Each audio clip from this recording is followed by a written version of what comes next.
Maybe it was 2012. I think it was 13.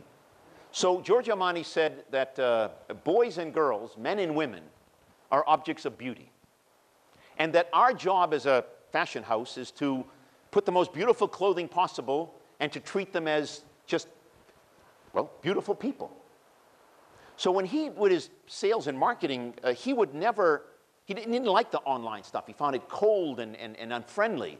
He would spend $28 for a gold emblazed brochure, not your normal one, bigger than usual, not an 8 by 11, but a big one that showed beautiful men and women and boys and girls all dressed up in these gorgeous settings, and he felt that's the way you brought beauty to an individual. Or when Mario the tailor came from Italy for the men that would buy custom suits, he didn't do that in an internet or an email or a text. He did it with another beautiful gold embossed, come visit Mario and let's make sure you look as best as you can. And he thought that was the way you should do business. Until a couple of very important things happened. One, there was a gentleman in Seattle, Washington, that went away on vacation. And he was a Giorgio Armani buyer. He was a $1 million buyer. You'd be amazed how many people spend $1 million+ with Giorgio Armani in this country. And so he really liked Giorgio Armani, and he loved those brochures, but he was on vacation, and UPS put the first sticker on his door saying, we have something to deliver to you. Remember I said it was not your standard size, it was larger, and you weren't here. We're going to try back in 2 days. And 2 days later, UPS comes, he's not there. They put another sticker on his door. And a third sticker on his door. And he finally comes back from vacation. He sees these UPS stickers on his door, and he's irate as hell.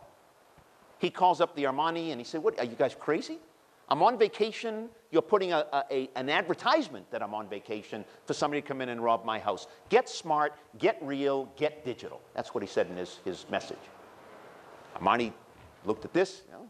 That's interesting. Then came the second one. It was a woman in New York City. And I'm just privy to these. I saw them all. And she sent a message to Armani and said, you're getting me in more and more trouble.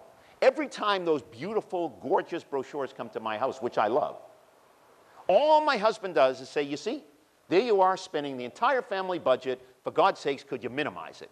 And she said, could you at least send me a tweet, or could you send me an email? I don't need the brochure anymore when Mario the tailor or my equivalent is coming into town. And Armani sat back with a lot of pressure from us in the United States, which is a big market for them, and said, you got to change. It was 2013 he started to email and tweet tweet some of his customers.